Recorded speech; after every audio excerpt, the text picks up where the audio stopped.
In today's video, I'm going to teach you how to export Surveymonkey questions to Word and save them as a Word document. Let's jump right into it. If you're familiar with Surveymonkey, you already know it's an incredible platform for creating surveys and analysing responses. However, getting your survey questions into a Word document might not seem as straightforward. Don't worry, I'm here to guide you through each step to make this process smooth and efficient. First things first, you need to log into your Surveymonkey account.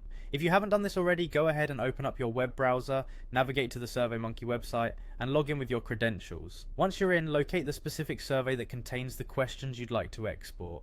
You'll want to open this survey to access its features.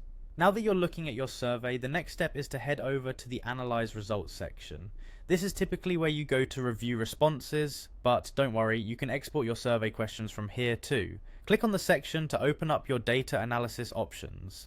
With the Analyze Results section open, look for the Save As button, or it might say something similar depending on your version of Surveymonkey. This option will allow you to export your files. Click on it and a drop-down menu or similar interface should appear. From here you'll want to choose Export Files. This is where we begin shaping our export process to suit your needs.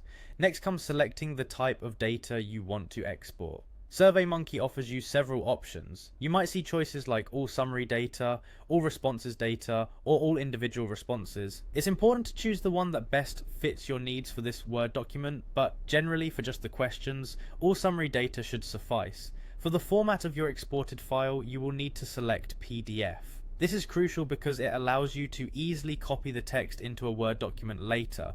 So go ahead and select PDF from the list of formats. Now simply click the export button to initiate the exporting process. This might take a moment, so go grab a coffee or just relax for a bit, because the export process will do its thing in the background. Once Surveymonkey has completed the export, you'll find a PDF file ready for you. Open this PDF document and you'll be able to see your survey questions there. To get these questions into Word, you'll need to copy the text from the PDF, highlight all of your questions, and then paste them into a new or existing Word document. And there you have it. By following these steps, you can easily save your Surveymonkey questions as a Word document, ready for whatever you need. Thanks for joining me today, and I hope you found this guide helpful.